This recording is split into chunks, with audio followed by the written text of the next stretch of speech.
Ladies and gentlemen, my name is Joan Groizard. I am the Director General of the National Energy Agency of Spain, and I have been asked by Her Excellency Ms. Teresa Rivera to preside over the first few minutes of today's session of the Assembly on her behalf until she's able to rejoin the session. Therefore, I would like to now declare open the fourth day of the 11th session of the Assembly of the International Renewable Energy Agency. I now invite the Assembly to turn to agenda item number 10, reports from ministerial meetings and other events. Under this item, the Assembly will hear reports from the ministerial meetings held this week, from the stakeholder meetings held on the 13th and 14th of January 2021, as well as other key meetings that Irena has held as part of its engagement with members and stakeholders over the last year. In May 2020, Irena and the African Union co-hosted the high-level dialogue on pandemic response and recovery and Africa's energy transformation.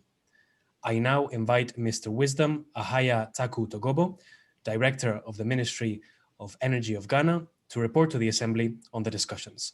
You have the floor, Mr. Togobo. Thank you.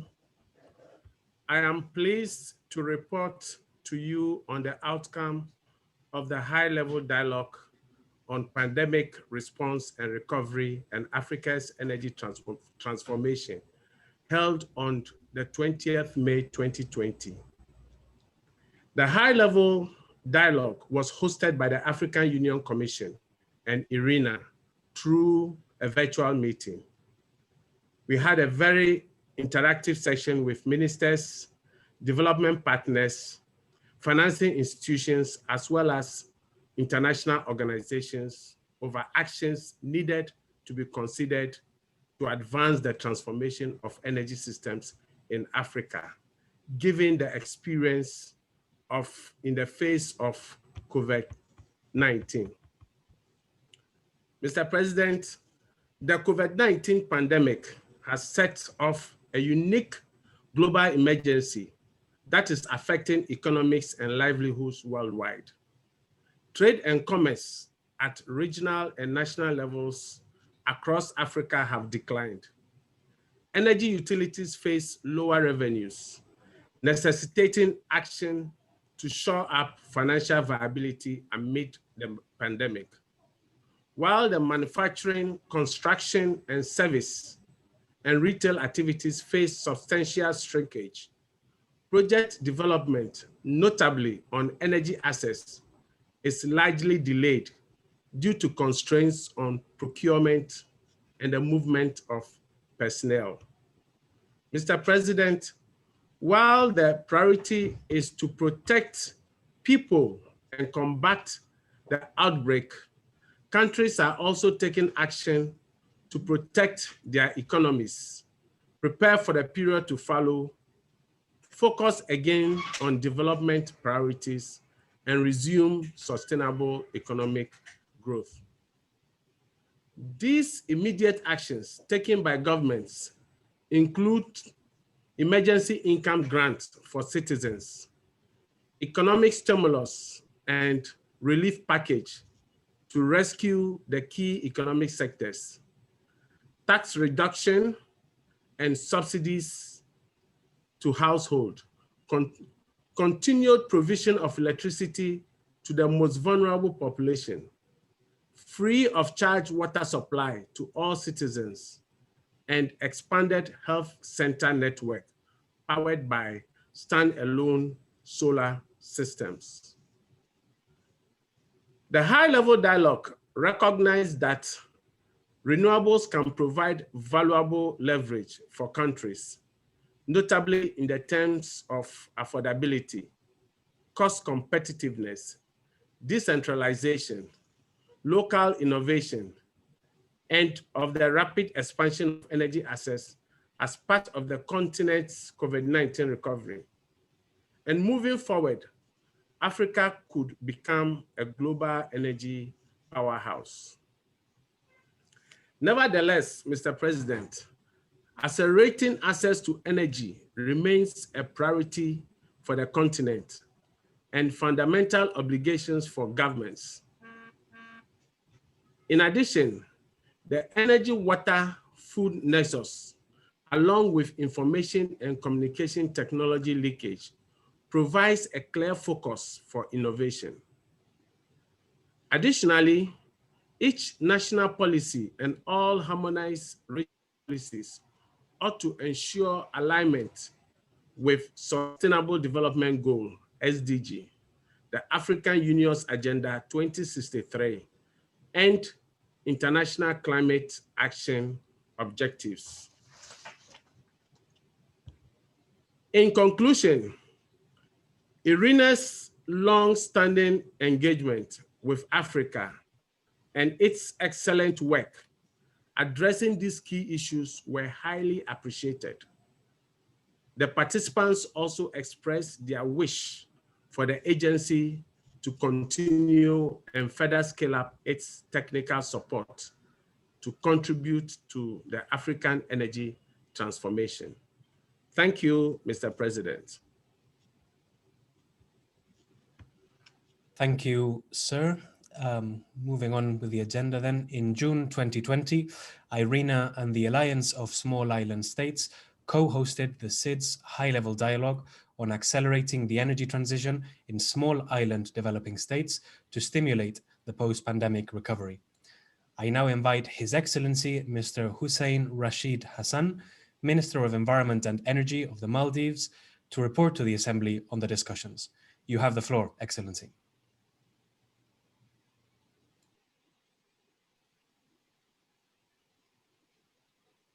I believe we might have an issue with the audio.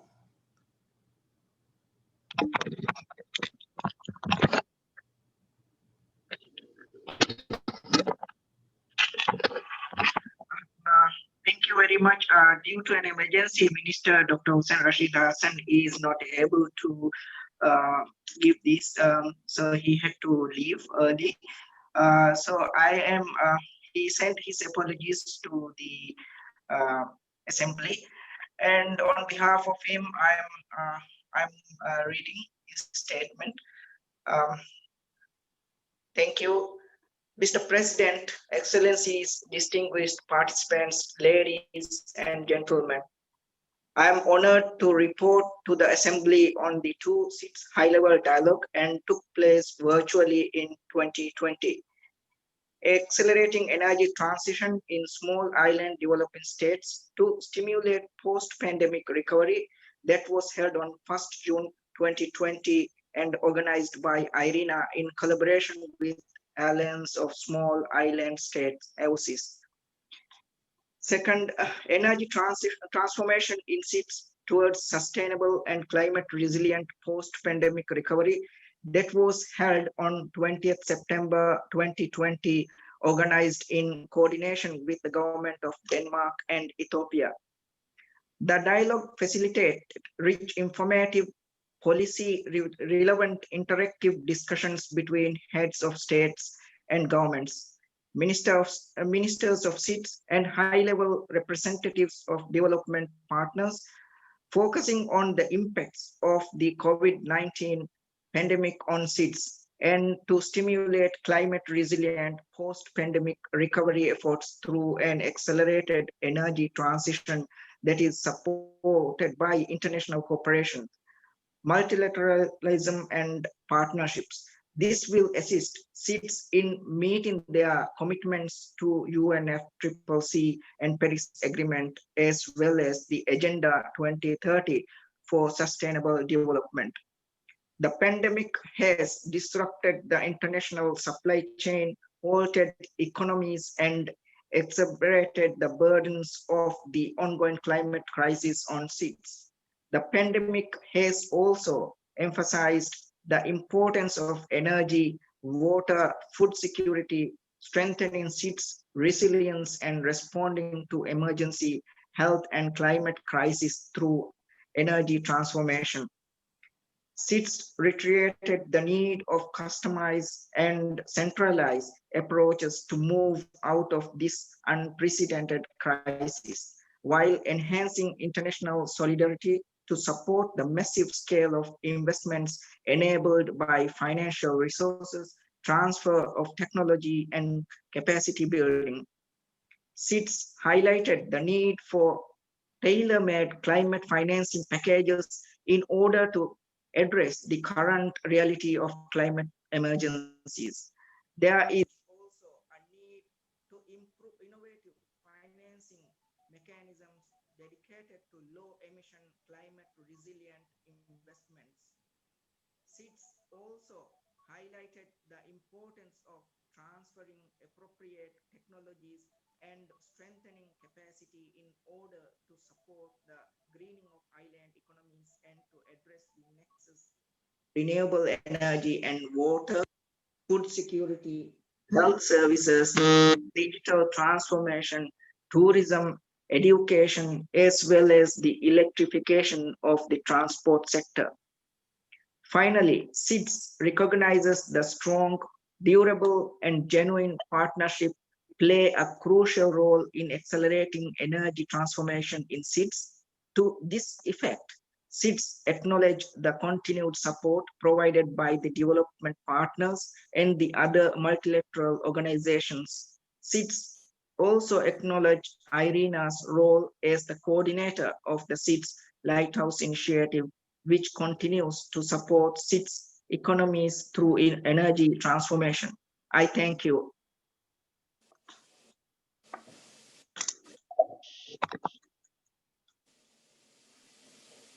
Thank you. Thank you very much, sir, for that report. I would now like to invite Dr. Gloria Magombo, Permanent Secretary at the Ministry of Energy and Power Development of Zimbabwe, to report to the Assembly on the discussions of the Ministerial Plenary Meeting, National Energy Planning and Implementation for Fostering Energy Transition. You have the floor, Madam. Good day to you all. Your Excellencies, Ministers, ladies and gentlemen. I am pleased to report to the Assembly on the outcomes of the Ministerial Plenary Meeting on the National Energy Planning and Implementation for Fostering Energy Transition held on Tuesday, 19th January 2021. We had a highly engaging and interactive session with the participation of more than 40 high-level representations among ministers, chief executives of the UN system agencies, regional organizations, and renewable energy industry associations over the significance of energy transition as climate action and the role of Irena in supporting countries on their climate change commitments, transition pathway through renewables. In the year 2021 is crucial in tackling the twofold challenge, the recovery from the pandemic and the climate change. Member states recognize the key role of renewable energy in supporting a green recovery and building back sustainable and resilient systems, whilst also enhancing energy security, fueling economic growth, and creating new employment opportunities to guarantee a just transition. Several factors such as innovation,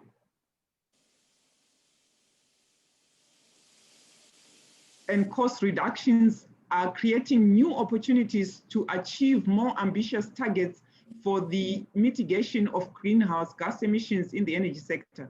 Therefore, member countries are committed to develop realistic long-term energy plans that ensure the implementation of their nationally determined contributions, NDCs, stressing the need to more effectively translate objectives into action. Irena members called on raising renewable energy ambitions, accelerating technology, policy and regulatory innovation across electricity and end user sectors, fostering networks of cooperation with private sector and private sector and improving access to finance to scale up the renewable energy investments. Member countries and partners highlighted the importance of working together to achieve the objectives of the Paris Agreement. Partnerships and concerted efforts across countries were recognized as an indispensable avenue for capacity building and maximizing synergies to transform countries' commitments in the NDCs and long-term strategies from vision into reality. Additionally, member states also called for Irena to play an active role and engage in the member countries supporting national energy and climate constituencies in the enhancement and implementation of climate action through renewables and energy transition as part of the climate action. Furthermore, member states encouraged Irena to foster high-level energy climate dialogue among members and partners for an improved implementation of climate action in the run-up of the COP26 and beyond. Thank you, Mr. President. Thank you very much, Madam. I now invite Ms. Franziska Frey-Burghaus, Regional Head of Sustainable Development and International Cooperation in the Embassy of Switzerland in the United Arab Emirates, to report to the Assembly on the discussions of the Ministerial Plenary meeting, Scaling Up Finance for Renewables. You have the floor, Madam. Thank you. Excellencies, ladies and gentlemen, Salam alaikum from Abu Dhabi. I am pleased to report on the outcomes of the Ministerial Plenary meeting on scaling up finance for renewables held on 19th January 2021 from 6 to 8:30 p.m. Gulf time. We had a vibrant and interactive discussion that engaged ministers, member delegations, as well as heads of regional agencies and international financial institutions, and multilateral development and investment banks. As part of the global energy transition, Irena members around the world are seeking ways to deploy more renewables, resulting in the development of new and expansion of existing mature renewable energy markets. This quest requires continued mobilization and effective leveraging of significant investments. In fact, according to the 2020 Irena Global Finance Report, investments must triple to $800 billion by 2050 to fulfill the key global decarbonization and climate goals. Sustaining the investments in the renewable energy sector, however, demands a steady pipeline of investor-ready, scalable projects. Over the years, the agency has invested considerable resources with the guidance and support of members to develop project facilitation services that include knowledge and skills development, training, research, innovation, and planning. Together, these services can support countries in speeding up the process of building bankable project pipelines and facilitate access to finance. In 2020, Irena created a coherent institutional space, namely the Project Facility and Support Division, to provide project facilitation for all members. Again, to do so, it had been actively taking member guidance on the way forward. Also in 2020, the agency further established the Climate Investment Platform in partnership with the United Nations Development Programme, Sustainable Energy for All, alongside the Green Climate Fund. The Climate Investment Platform is thus a multi-stakeholder global initiative. Aim is to scale up climate action through identifying and presenting a pipeline of bankable renewable energy projects and channeling such projects towards appropriate funding sources, means investors. The chair of the session, Costa Rica, and the Director General provided opening remarks to this ministerial roundtable meeting. The Minister of State for Foreign Trade of the UAE and the Executive Secretary of the UN Economic Commission for Africa gave the keynote remarks. They stressed the importance of investment mobilization needed to ensure renewable energy deployment as a vital part of climate action initiatives, especially integrating those into medium to long-term post-COVID recovery plans. The Executive Secretary of the UN Economic Commission for Africa emphasized that energy must not focus solely on powering homes, but rather also industry. In expanding renewable energy sources for industry and cheaper access to finances, economic opportunities and jobs are created. In turn, more people can actually afford to power their homes. However, greater focus on the last mile and thus leave no one behind is needed. The Minister of State for Foreign Trade of UAE noted that even though large investments in renewables have been and are being made, necessary targets have not been met. With support of Irena and its members, the complete shift to renewable energy can be made, which is also an opportunity to build back better, greener, and more resilient. The subsequent panel discussion was moderated by His Excellency Mr. Gabriel Cuixandria, Minister of Environment, Peru. Members engaged in a fruitful discussion which highlighted their respective experiences, their views on the energy transition, and the necessary investments to make this transition. Indeed, the inputs were comprehensive, including the necessary frame conditions to pave the way to attract financial investors. Members also provided guidance to the Secretariat on the way forward. The three key common views expressed by members and panelists on the framework conditions for investment are as follows.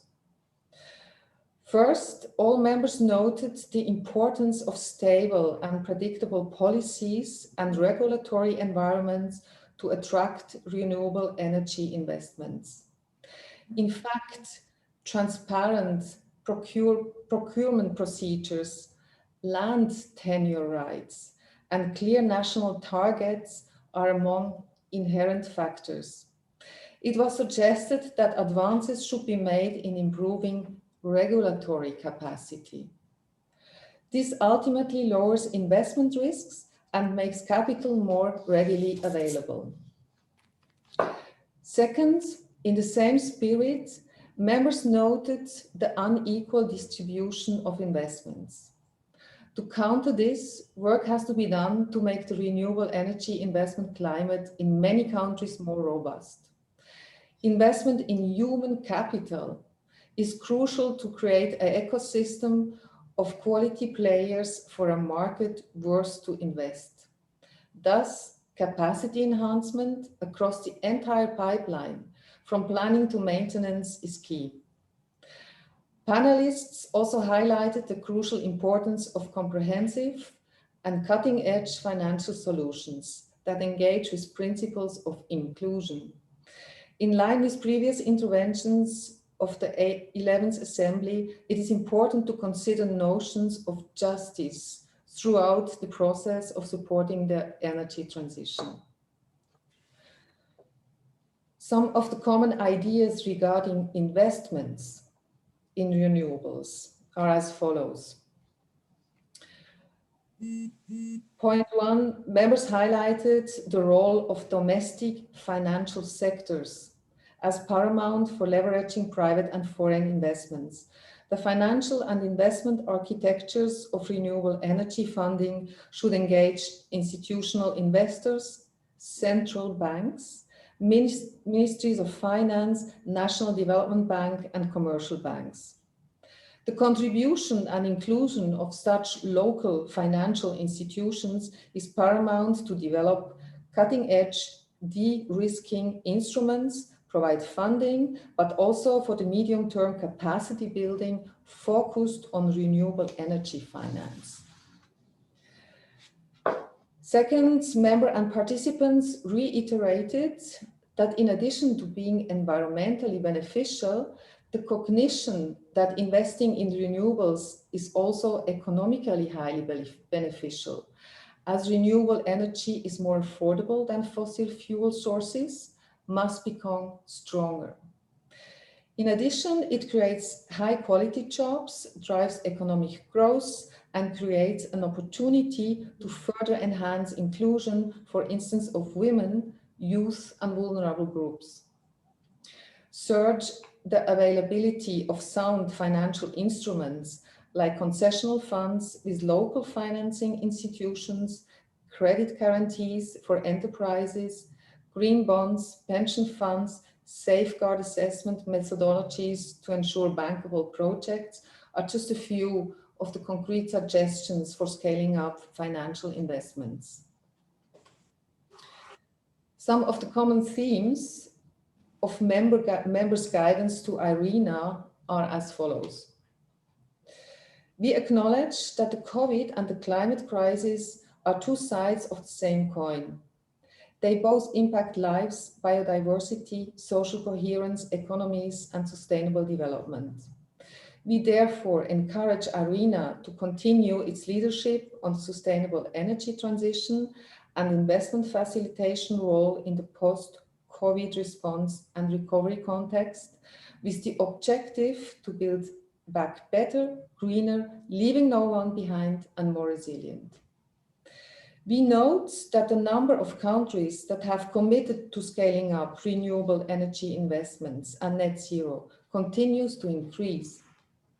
Given the high percentage that renewables account for of the emission abatement potential, Irena's related support to its member countries is critical to achieving those net zero ambitions. We express appreciation that the growing number of central banks and ministries of finance are increasingly considering climate change as a threat to economic growth. We welcome ministries of finance and central banks' growing realization that they have a role in support the creation of environments for renewables. For example, by boosting a conducive financial system that includes green bonds, credit supply, and lowering the risk of green assets. We highlight the continued importance of partnerships in building a green, inclusive, and resilient future. We emphasize that all actors along the renewable energy value chain need to be brought together, including, but not limited to, regulators, development finance institutions, and commercial capital providers, off-takers, and developers. We commend Irena for continuing to forge bilateral and multilateral partnerships across sectors and geographies with the purpose of scaling up renewable energy investment by expanding its project facilitation role. We stress once again the important contribution that Irena's project facilitation services make to the continued strengthening of the renewable energy sector by providing more support to relevant actions on the ground, ranging from supporting the creation of a pipeline of bankable projects, the realization of matchmaking activities, and investor dialogues. So, supplemented by technical assistance, especially for bankability readiness of project, knowledge exchange, and in particular, its role in the climate investment platform. Irena's continued leadership in the provision of project and investment facilitation services is invaluable to its members and the renewable energy sector overall. We encourage Irena to continue to deliver its current capabilities on providing demand-driven investment facilitation services for renewable energy to all members. We request that Irena further enhances its aforementioned capabilities for investment facilitation to accommodate members' requests adequately. And we recommend that we, as all the members, engage even more intensively with the Secretariat to request and supplement its services for investment facilitation to support the global energy transformation. Participants strongly supported the Secretariat's initiatives, individual members' guidance, and welcomed further discussion on scaling up finance for renewables during the upcoming Council and related meetings. Thank you, Madam. If I could ask you please to wrap up, because we are very interested in hearing about all the different rapporteurs. Sorry, I'm finished. Thank you. Thank you very much for that, Madam. Very, very grateful. I would now like to invite His Excellency Mr. Pavan Kapoor, Ambassador of India to the United Arab Emirates, to report to the Assembly on the discussions of the Ministerial Plenary meeting, Renewables and Pathway to Carbon Neutrality, Innovation, Green Hydrogen and Socio-Economic Policies. You have the floor, Excellency. Thank you, Mr. President. Excellencies, ladies and gentlemen, it is my great privilege to summarize some key insights from yesterday's ministerial meeting on renewables and the pathways to carbon neutrality. It was a very rich and inspiring discussion that highlighted the growing diversity of countries that are now committed to or actively exploring targets for net zero emissions. We heard from ministers and senior policymakers from over 20 countries, plus leading industry representatives, including NL, SNAM, the Hydrogen Council, and the World Economic Forum. In particular, there were 4 themes that were reflected in multiple interventions. First, the necessity of turning targets into long-term strategies. And plans were highlighted here by the EU, Canada, UK, China, Abu Dhabi, and Germany, amongst others. Ministers welcomed Irena's work on the long-term energy scenarios network and its upcoming advice on net zero transition pathways as part of the 2021 Global Renewables Outlook to be launched in March, and called on Irena to continue to play a leading role in supporting countries exploring the technical, socio-economic, and policy implications of energy transformation in the preparations for COP26 later this year. Second, there was a broad consensus that renewable power will form the backbone of energy transition plans. But we also heard about the important role of molecules from biomass and hydrogen. Many speakers, including Morocco, the EU, Spain, Portugal, and Germany, spoke about green hydrogen's potential as a vector of broadening the use of renewables and opening up solutions for some hard to decarbonize sectors. The common view was that there is significant potential through both public and private sector actions to reduce costs and scale up green hydrogen production. Third, speakers highlighted the need for further systemic innovation, including on new solutions for industry and transport. It was noted that Irena's innovation program is supporting this goal, including through the biennial Irena Innovation Weeks and the upcoming Innovation Landscape Report on the renewable electrification of end-of-use sectors. And finally, the importance of closer international collaboration between governments and industry was highlighted by many speakers, including India, Ukraine, Denmark, Latvia, Sweden, Austria, Germany, and the US.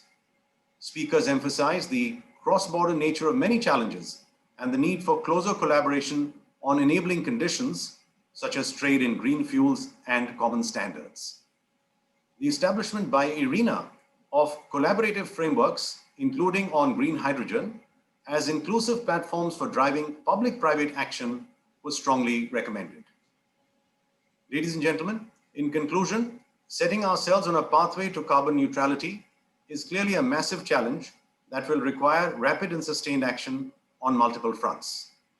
There is a clear mandate for Irena to continue its leading role in supporting the development of net zero strategies, addressing enabling conditions, and convening the global community to help us all ensure we can deliver a just and inclusive transition. With that, I conclude my report. Thank you, Mr. President. Thank you very much, Your Excellency, for this report.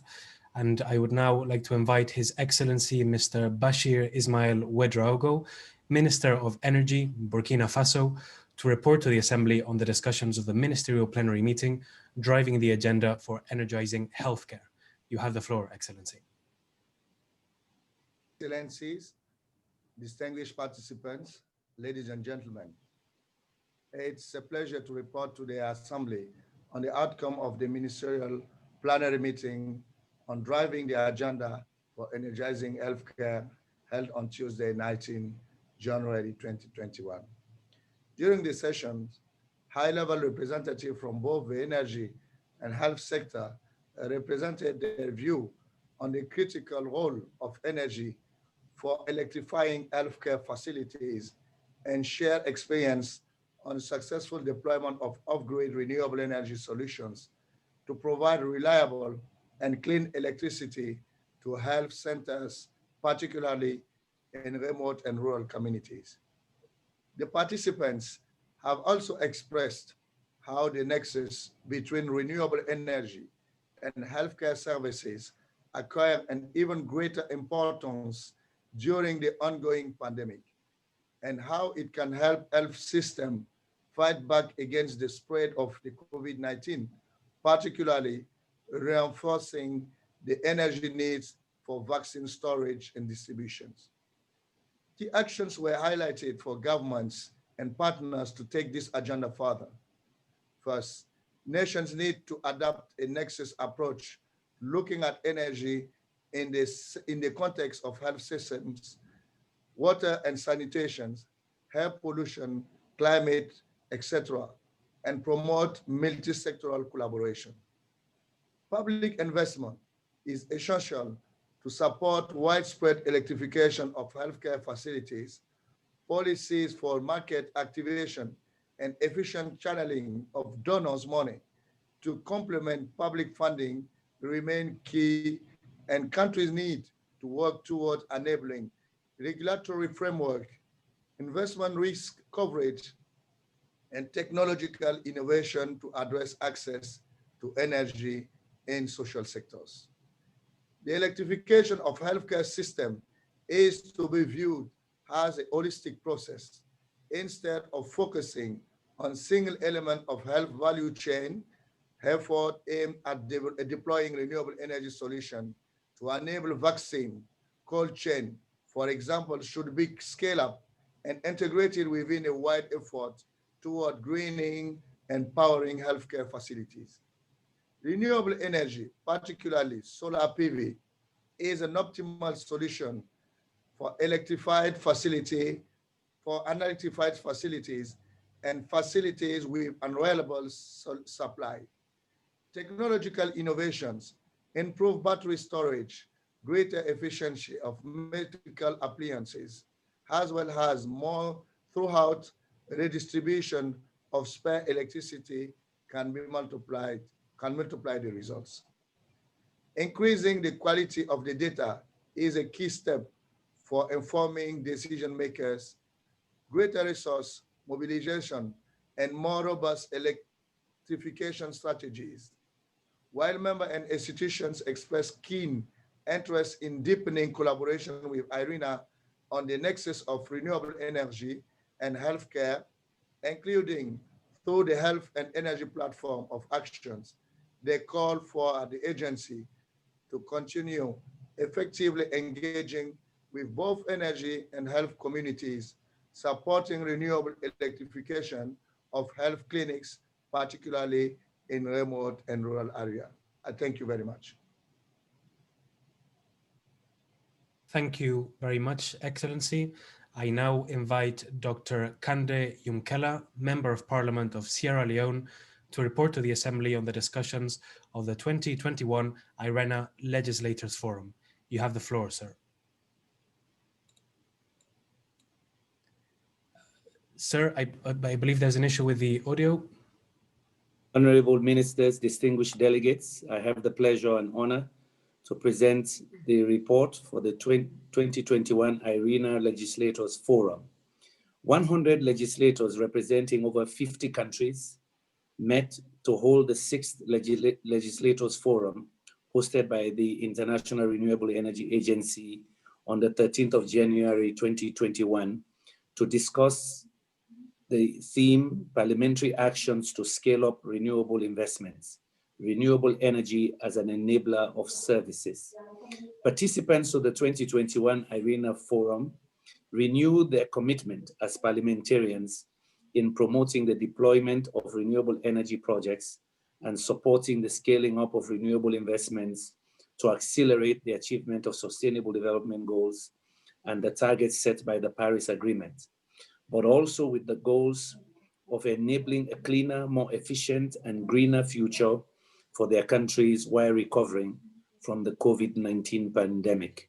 In this regard, legislators also express need and appreciation for the role of Irena in enabling national legislative and policy frameworks that supports the deployment of renewable energy, and welcome the suite of project facilitation services developed by Irena as tool sets to support countries with their energy transitions in overcoming the challenges that come with securing investments for renewable energy.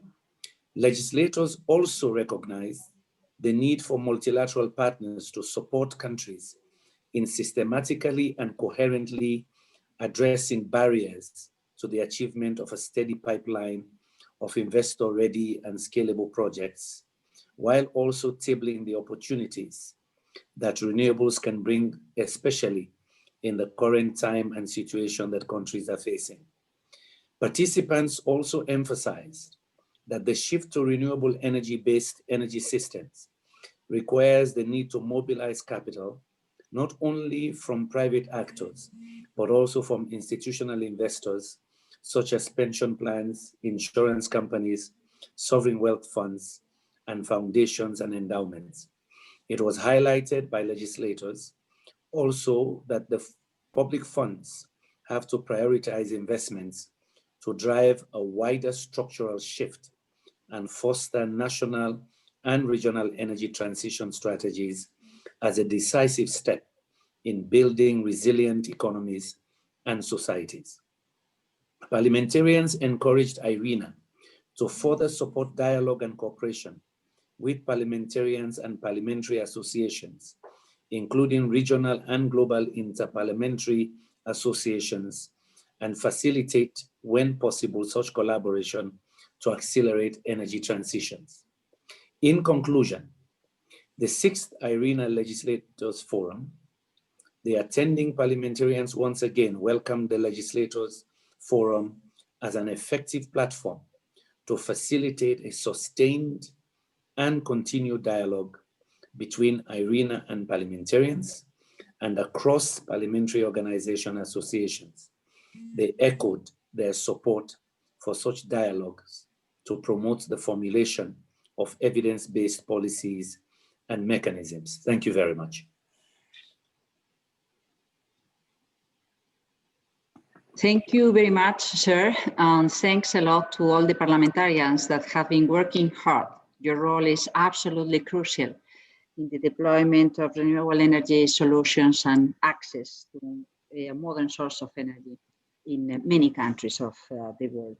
I could like now to invite Mrs. Kerbel-Bird to report to the Assembly on the discussions of the 2021 Irena Youth Forum. Mrs. Bird, you have the floor. Excellencies, ladies and gentlemen, it is my pleasure to report back from the 2nd Irena Youth Forum, convened under the theme Promoting an Inclusive and Just Energy Transition. The forum not only served as a necessary adaptation to a new normal in the midst of the pandemic, but highlighted the readiness of young people to innovatively use technology to communicate and work effectively with peers around the world. In light of a dual global crises of climate change and COVID-19, the forum underscored how important clean energy is to achieve our fundamental rights to a healthy society and planet. Inadequate access to energy is a barrier to ending the current pandemic, as it affects the effective and efficient distribution of vaccines. Access to clean energy through renewables is paramount, and it is vital that organizations work together and engage young people, especially through initiatives such as the Health and Energy Platform for Action. The energy transition also presents an opportunity to youth to apply their skills to take on new roles as energy professionals, decision makers, entrepreneurs, and leaders. This requires governments and industry to prioritize skill building for youth, women, and marginalized groups. Education serves as the foundation to continue to develop the necessary skills, and governments must guide skills training to meet the needs of their societies, such as transitioning to clean energy. For this reason, renewable studies should be an integral component of modern curricula. This generation of young people has also proven to be innovative, entrepreneurial, and well-versed in technological know-how. Government should facilitate this further by helping local startups compete with international developers and providing microcredits. Energy clubs, climate energy hackathons, youth energy awards, mentorships, calls for proposals, incubators, and accelerators are needed to support their development, while apprenticeships, internships, and entry-level positions are needed to build skills through work experience. Young people have recognized their role in the energy transition, the theme of last year's inaugural event, taken action and mobilized as demonstrated by the geographic diversity of academic institutions, advocacy groups, and startups represented at the forum. Young people require inclusion among decision makers, not tokenistically, but in a way that makes full use of their voices and skills. We ask and urge Irena to continue to promote the Irena Youth Forum as an inclusive platform and the continuous and meaningful engagement of the new generation of decision makers that can develop plans and make recommendations for action, considering its role as the lead intergovernmental organization mandated to promote renewable energy and support countries in their energy transition. We are on the verge of global energy transformation. As young people, we are committed and look forward to continuing the work that is so central to the future of energy and its impact on global prosperity. Thank you. Thank you so much, Mrs. Bird. I think that this is quite inspiring. All the renewable energy coming from the youth, insisting on the geographical diversity, on the approaches, but committed as the young generations expressed to be. Thank you so much. I would like now invite Mr. Adam Bruce, the Global Head of Corporate Affairs, Mainstream Renewable Power, to report to the Assembly on the discussions of the public-private dialogue. Mr. Bruce, you have the floor. Thank you, and dear President of the Irena Assembly, dear Irena Director General, Excellencies, ladies and gentlemen. On behalf of the Irena Coalition for Action, it is my pleasure to report back on the 4th private-public dialogue held last week. I'd like to thank Irena and its members for providing non-state actors this opportunity to share our experiences. The Coalition's membership has now expanded to over 110 members, including private companies, industry associations, civil society, and research institutes. And this reflects the growing interest from renewable energy actors to engage with Irena and with its member states. COVID-19 has disrupted all parts of the global economy.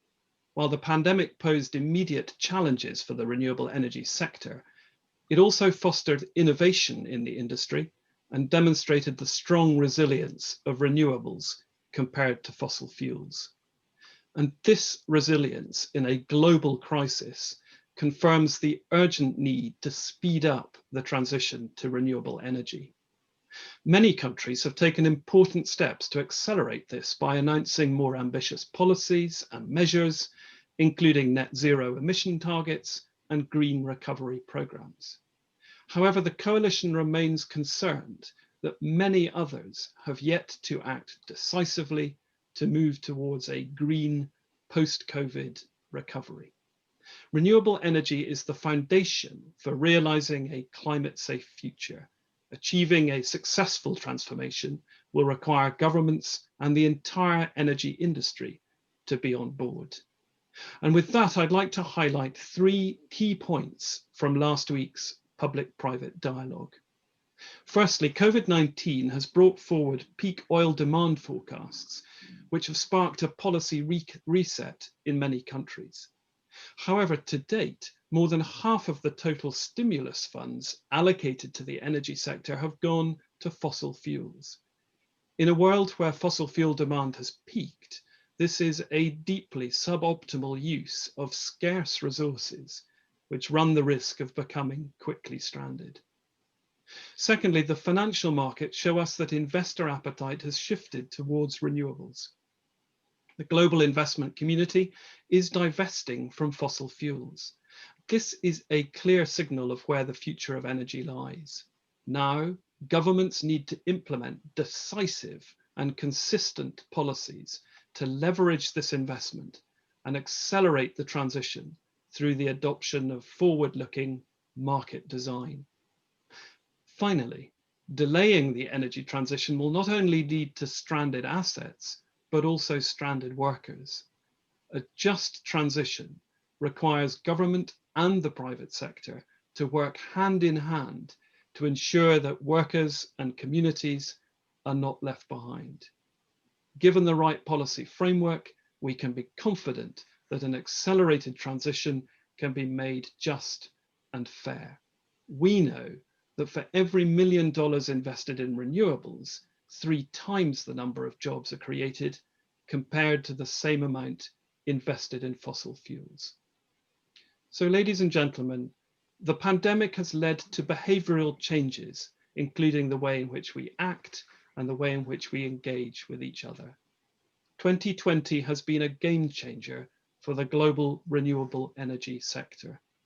We're more ready than ever to invest and to deliver, but we cannot do it on our own. Let's make use of this opportunity together to deliver a green recovery and an accelerated energy transition. Thank you.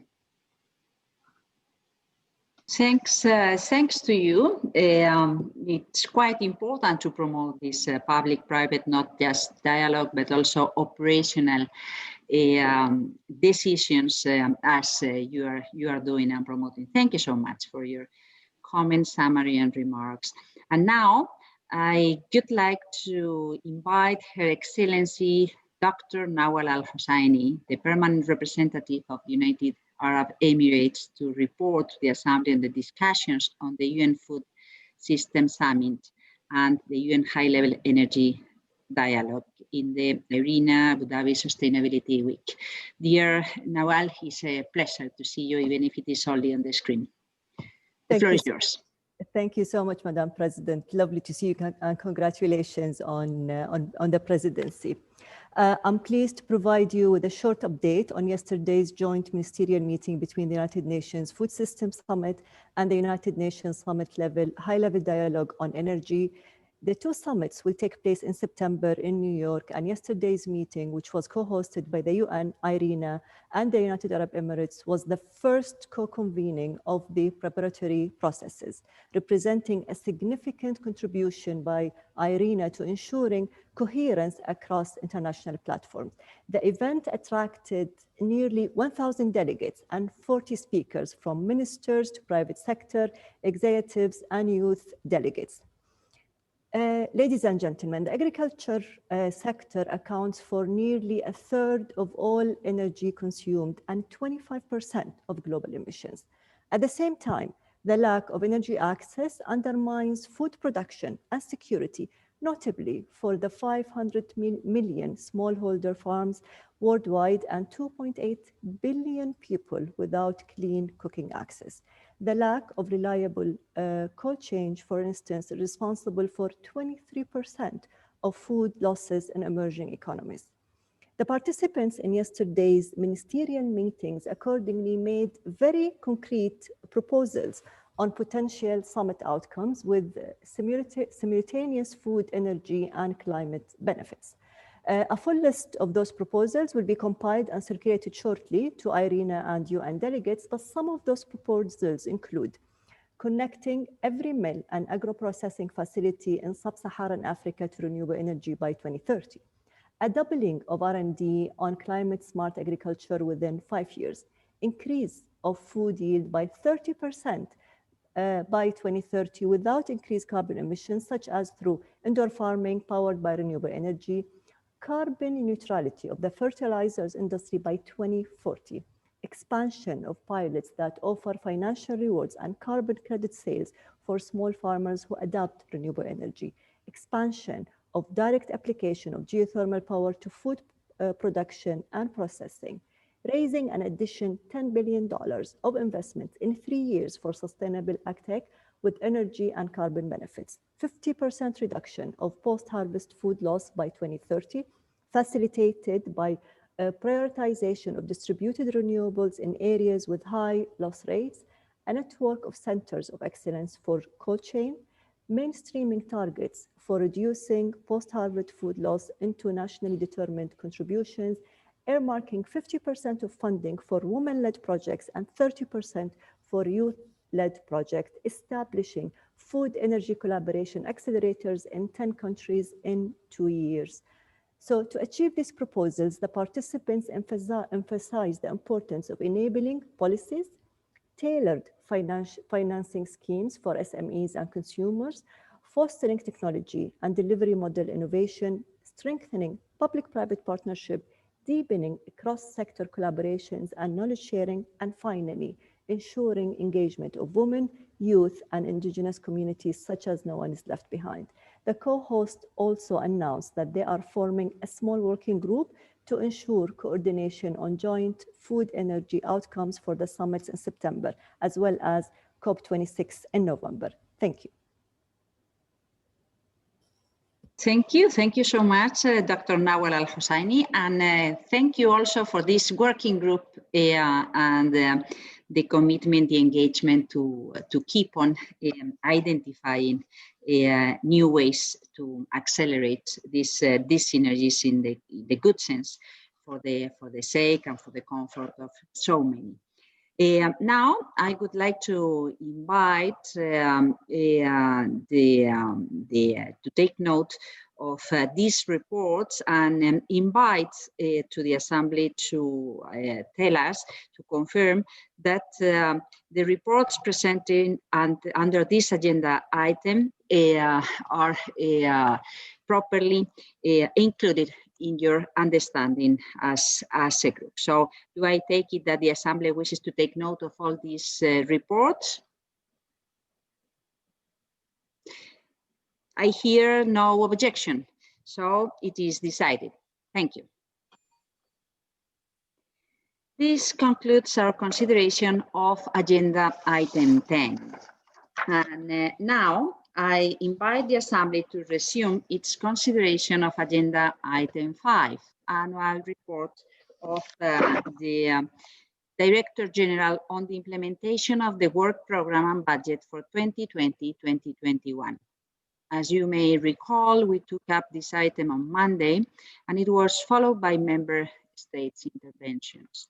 I now invite the Director General to address the issues raised under this item and provide overall reflections. You have the floor, sir.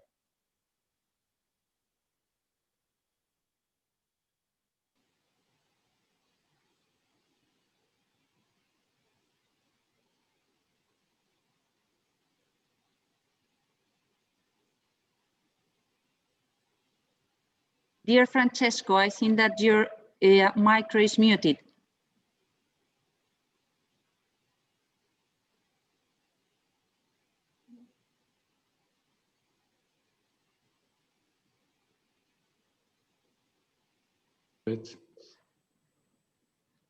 We wait a little bit. We see the technicians what they can do.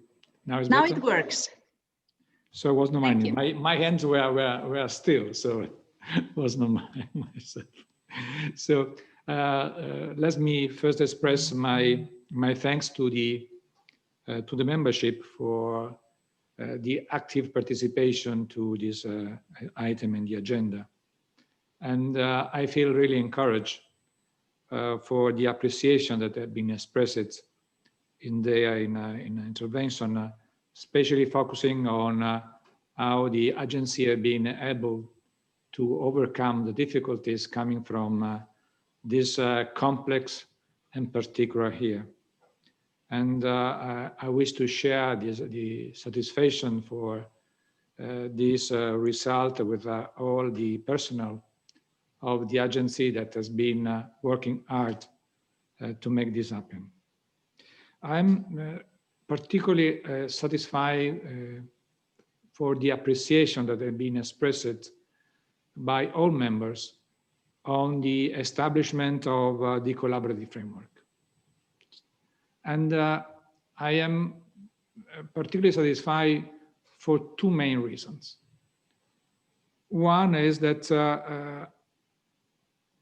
the message that we wished to send from the start of my tenure, to have the membership more engaged into the work of the agency, has been passed positively.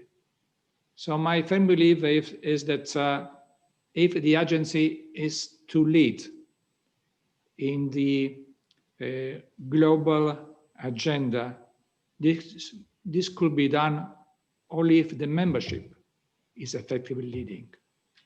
The Secretariat and myself, we are here to serve. So I wish to provide for an instrument that make possible for the member states to be engaged in the day-to-day, in the daily work of the agency. The second reason is that that could be really an instrument where we can make we can have the private and the public working together. So this could be, I hope, an effective way where member states can share their experience and in the reality, in the real world, try to find the right solutions for accelerating their transition to a cleaner energy system. I also appreciate the call for having Irena working more on the facilitation aspects, so trying to make possible the matching between the need and the financial and human resource needed to have these needs to be satisfied. And also I appreciate how has been really welcome the way that the tremendous knowledge basis of the agency has been put at the service of the member state working on update the NDC under the Paris Agreement to better link the NDC with renewables and the energy, and also to make possible to raise ambition in this respect. So finally, I wish to thank again for all your suggestions that came in the discussion. You can absolutely believe that we will closely follow up on all of them. Thank you, Mr. Chair. Madam Chair, sorry. Thank you, Director General. Can I take that the Assembly takes note of the annual report of the Director General on the implementation of the work program and budget for 2020-2021 as contained in A/11/3? I hear no objection. It is so decided. This concludes our consideration of agenda.